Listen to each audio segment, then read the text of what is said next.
Encore de nouveau un grand privilège pour moi de partager avec vous un problème. Et c'est un problème qui devient de plus en plus fréquent, surtout pour ceux qui vivent ici aux États-Unis. Quel est le problème? Nous avons parmi nos frères africains, on a des cas où quelqu'un a déjà obtenu le visa, mais il n'a pas de moyens pour se faire payer les billets d'avion. Alors, il y a des gens qui sont ici aux États-Unis qui proposent de payer les billets à ces derniers, et s'ils payent les billets, ils demandent à la personne à qui on a payé les billets de venir rembourser le double. Et généralement, les billets, c'est autour de 1000, 1100, 1200, 1300. Très rare de trouver les billets à 1400. Et quand la personne arrive ici, on lui dit qu'il doit payer 3000. Et on lui presse de tout faire vite pour payer cet argent dans moins de 6 mois. Et une fois que la personne attrape le travail, il fait tout pour payer cet argent. Et ce problème a créé beaucoup de problèmes au sein de ma communauté. Et cela a suscité ma curiosité de savoir pourquoi ce problème s'est fait de cette manière. Et j'ai demandé dans d'autres communautés des Africains comme les Togolais, ils ont dit que chez eux, si un Togolais a le visa et qu'il manque de moyens,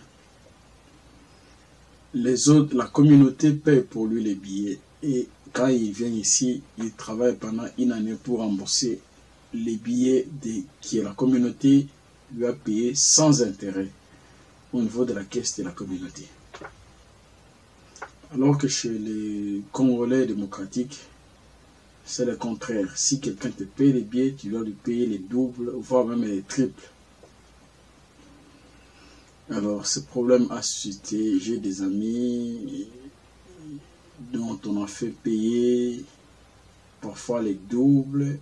On paye un billet à 2000, à 1000, un billet peut-être à 1200 et on vous fait payer 3000, 3500, 4000, 4500, voire même 5000 pour un billet. Et cela a suscité ma curiosité. Je voulais savoir pourquoi ce problème se passe de cette manière au sein de la communauté. Alors j'ai fait ceci. Si vous allez au niveau de la banque, vous dites au niveau de la banque, j'ai besoin de 1000 $. Pour faire mes business. La banque va vous accorder 1000 $, mais il va vous demander de payer les 1000 $ là pendant une année et vous allez payer 1150. La banque vous a donné 1000 $ et vous payez pendant une année 1150 ou 1125. Vous pouvez prendre au niveau de la banque 1500 $ et la banque va vous demander de payer 1650 dans une année. Alors je me suis posé la question, si une institution de l'État peut faire payer les gens avec un taux d'intérêt minime, comment se fait-il que nous, les amis, les frères, on vous fait payer un billet à 2000 et maintenant on vous demande de rembourser les billets à 3000, 3500, 4000, 4500, voire même 5000. Je ne pouvais pas comprendre. Parce que parfois, même si moi-même je n'ai pas l'argent, et que j'ai un frère, un ami qui a son visa, et il a obtenu les documents pour voyager, mais il n'a pas l'argent des billets, si je vais tout simplement emprunter l'argent en son nom au niveau de la banque pour payer les billets, eh bien, même si je mets l'argent de l'alimentation pendant qu'il sera chez moi pour se nourrir, et pour l'argent des transports, ça ne peut jamais atteindre le montant de 3 000. Pendant tout le temps que la personne va habiter chez toi, ça ne va jamais atteindre 3 000. Et vous allez entendre des explications de tout genre. Oh non, quand il est venu, il doit commencer à payer les billets, les loyers et tous. Comment quelqu'un qui n'a pas encore le travail peut payer des loyers? Oh non, c'est parce qu'il habitait avec moi, alors il doit commencer à payer les loyers. Donc ils font, et ces histoires ont entraîné beaucoup de troubles, même d'inimitié au sein de la communauté. Alors j'ai trouvé dans ma lecture de la Bible que Dieu a déjà répondu à de telles choses. Et si vous me suivez au travers de cette vidéo, je vous prie de prendre votre Bible et de vérifier. Dieu a interdit que si ton frère devient pauvre ou a des situations difficiles et que tu lui empruntes de l'argent, tu ne peux jamais, en aucune fois, lui demander de te rembourser cet argent avec intérêt. Ceux qui se font rembourser l'argent avec intérêt, c'est uniquement les institutions bancaires. Mais maintenant, je voudrais vous lire la première des choses dans le livre de Lévitique, au chapitre 25, du verset 35 jusqu'au verset 39. On dit ceci. Si ton frère devient pauvre et que sa main fléchisse près de toi, tu le soutiendras. Tu feras de même pour lui, pour celui qui est étranger et qui demeure dans le pays, afin qu'il vive avec toi. Tu ne tireras de lui ni intérêt, ni usure. Tu craindras ton Dieu et ton frère vivra avec toi. Tu ne lui prêteras point ton argent à intérêt. Tu ne lui prêteras point les vivres à usure.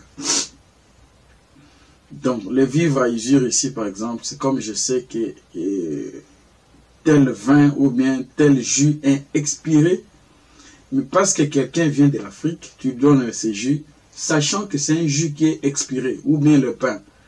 Un pain qui est déjà expiré, mais parce que tu sais que la personne vient, il ne peut pas savoir que les produits qu'on mange ici sont peut-être des viandes expirées ou pas. Tu achètes pour lui pour le préparer. Et c'est ce qu'on appelle usure. Et la Bible, Dieu interdit que tu ne peux pas, si ton frère devient pauvre et que tu lui prêtes de l'argent, tu ne lui demanderas pas de te rembourser avec intérêt. Lévitique 25, verset 35 jusqu'à 39. Alors, un deuxième témoignage de ce type, dans le livre de Exode. J'ai encore lu Exode chapitre 22.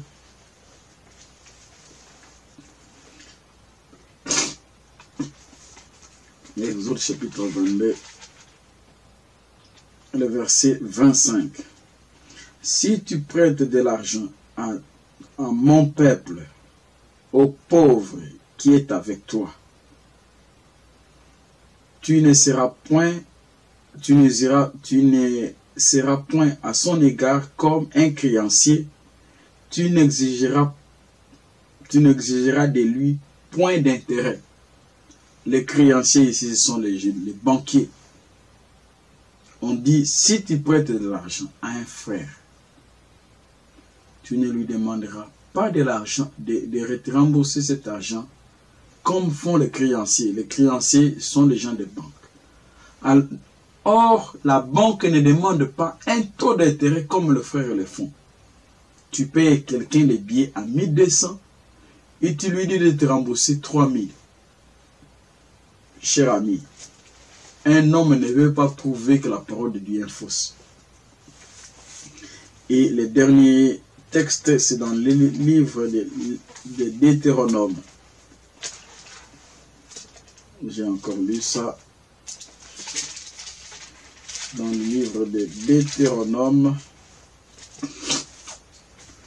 chapitre 23, verset 19 jusqu'au verset 20. Tu n'exigeras de ton frère aucun intérêt, ni pour argent, ni pour vivre, ni pour rien de ce qui se prête à intérêt. Je réponds. Tu n'exigeras de ton frère aucun intérêt, ni pour argent, ni pour vivre, ni pour rien de ce qui se prête à intérêt. Tu pourras tirer un intérêt de l'étranger, mais tu n'en tireras point de ton frère, afin que l'Éternel, ton Dieu, te bénisse de tout ce que tu entreprendras au pays dont tu vas entrer en possession. Et cette parole, elle est ainsi dit le Seigneur, elle se trouve dans la Bible. On a dit que si tu prêtes à ton frère, même si on n'est pas de même famille, du fait on vient soit du même pays ou bien de provinces différentes, peu importe. Le fait que je connais que c'est mon frère, je paie pour lui les billets. En 1200, la Bible dit, tu ne lui demanderas pas de te rembourser cet argent avec intérêt. Et si tu le fais, tu demandes à ton frère de te rembourser l'argent avec intérêt, observez ce qui va arriver dans ta vie, que l'homme ne peut jamais prouver que la parole de Dieu est fausse. Vous aurez des problèmes, même si cette personne vient travailler et qui trouve de l'argent, il te remet l'argent au double, au triple du montant que tu avais payé pour lui les billets. Sois sûr que cet argent ne te profitera jamais et que tu auras des problèmes dans ta vie. Tu ne vas jamais prospérer. Et pourquoi tu ne pourras jamais prospérer? Parce que l'homme ne peut jamais prouver que la parole de Dieu est fausse. Alors Dieu a dit, si tu prêtes à ton frère de l'argent et que ton frère vient vivre avec toi, tu ne lui demanderas jamais de te restituer l'argent avec intérêt, comme font les créanciers, les banquiers. Alors que même aussi au niveau de la banque, si tu prêtes 1200, la banque va te dire de remettre 1350. Après une année. Alors que ton frère, ça c'est la banque, qui est une institution de l'État. Alors que ton frère paye pour toi un billet à 1200, lui il te dit de payer 3000 ou 3500. Ce comportement n'est pas digne pour nous amener des bénédictions. Je connais quelqu'un qui faisait des histoires comme ça. Je vous donne des cas.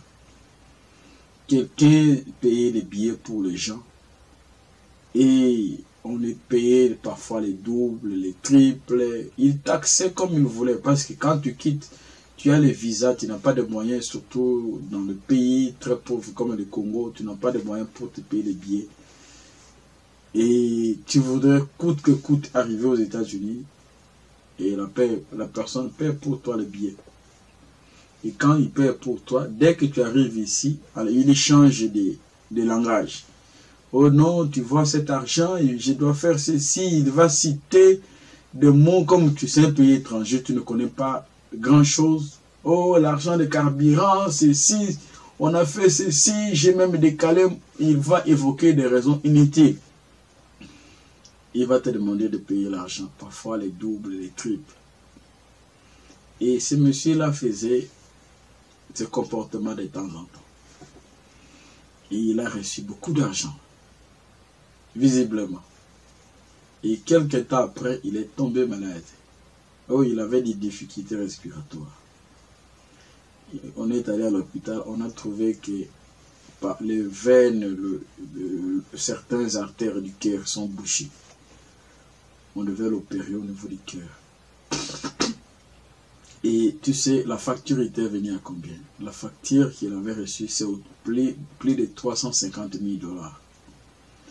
Maintenant, imaginez, je suis sûr que sa maladie, lui, est la conséquence des actes qu'il avait faits, en pensant que l'homme peut prouver que la parole de Dieu est fausse. Même que tu aies lu ça dans la Bible ou pas, si tu fais des histoires pareilles, un jour tu auras des conséquences très graves. Je connais encore un autre monsieur qui, depuis qu'ils se sont mariés, ça fait des années, ils n'ont jamais mis au monde. Et il faisait ce trafic. Ça devient comme un business, surtout dans la communauté congolaise. Ça devient comme un business. Dès que quelqu'un attrape le visa, non, je vais payer les billets pour lui. Même des pasteurs font ce type de trafic.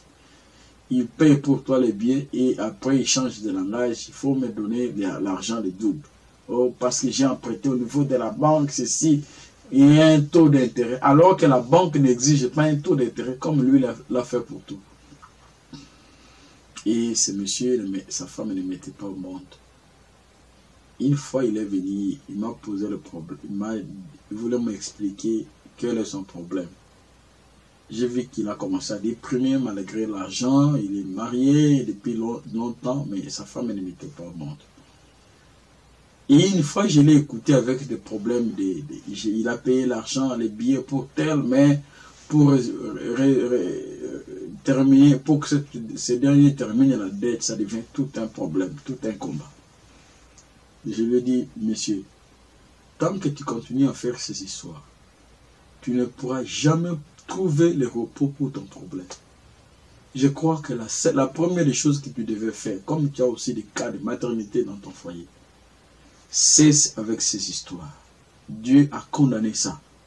Et tu demandes pardon pour l'acte que tu avais fait, peut-être par ignorance. Et si tu es sincère, Dieu va te bénir. Et quelques temps après, le monsieur a dit, lui aussi s'est examiné. Il a trouvé que même quand il emprunte l'argent pour acheter une voiture, vous empruntez au niveau de la banque 20 000 $, on vous donne le cash, ou on fait un chèque pour vous. Et vous achetez une voiture en location avec l'argent de la banque. Avec 20 000 $ que la banque a acheté, la banque va vous demander de faire un taux d'intérêt, de lui rembourser peut-être 23 000 ou 23 500. Mais voici que la banque vous emprunte 20 000, il vous demande de restituer 23 500. Et toi, tu empruntes à ton frère 1200 et tu lui demandes de payer 3 000 ou 3 500. Maintenant, à toute proportion égale, si tu empruntais à quelqu'un 10 000, tu vas lui donner, il devait te remettre combien? C'est dans les 30 000. Vous voyez, ce comportement n'est pas digne. Tout le monde, vous pouvez le vérifier. Si vous qui allez suivre cette vidéo, si vous vous retrouvez dans des situations où votre frère ou une connaissance a déjà les visas et que vous voulez payer pour lui l'argent au niveau pour les billets, va tout simplement, va même faire ce que je viens de vous dire tout de suite.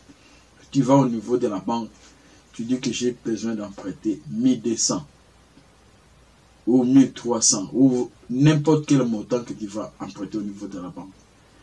Regardez quel est le taux d'intérêt que la banque va te demander. La banque t'emprunte 15 000, il te dit de restituer 17 500. Après 5 ans. Mais toi, tu empruntes à ton frère 1200, tu lui dis dans moins de 6 mois, il faut qu'il te restitue 3 500.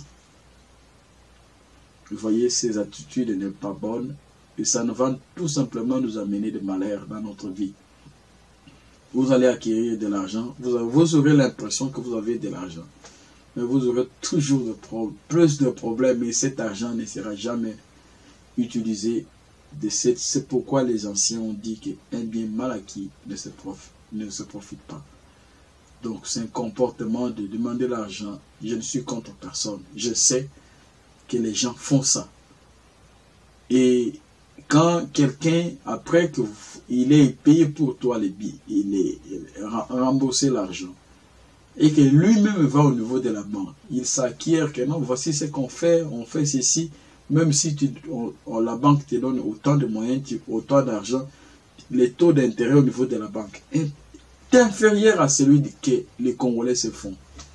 C'est comme quelqu'un qui a emprunté de l'argent, 2000 $ à quelqu'un, un frère de la communauté, et quelques temps après, le monsieur là dit non, comme si tu as besoin d'argent, 2000, je te donne 2000, mais tu me rembourses 4500. Quel est le type de commerce? Vous n'êtes pas un banquier. Alors que emprunter l'argent 2000 au niveau de la banque, tu ne vas pas remettre 2300. Même après 5 ans, tu ne vas pas remettre 2300. Et j'ai voulu au travers de cette vidéo vous faire voir que nous allons nous attirer le malheur nous-mêmes. Un homme ne peut jamais prouver que la parole de Dieu est fausse.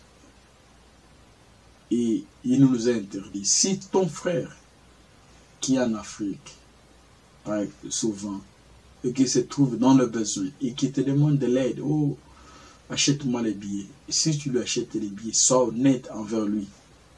Si tu as emprunté l'argent au niveau de la banque, si le total a fait 1300, dites-lui la vérité que j'ai emprunté cet argent au niveau de la banque et le total a fait 1600. Dieu va te bénir pour le service que tu auras fait.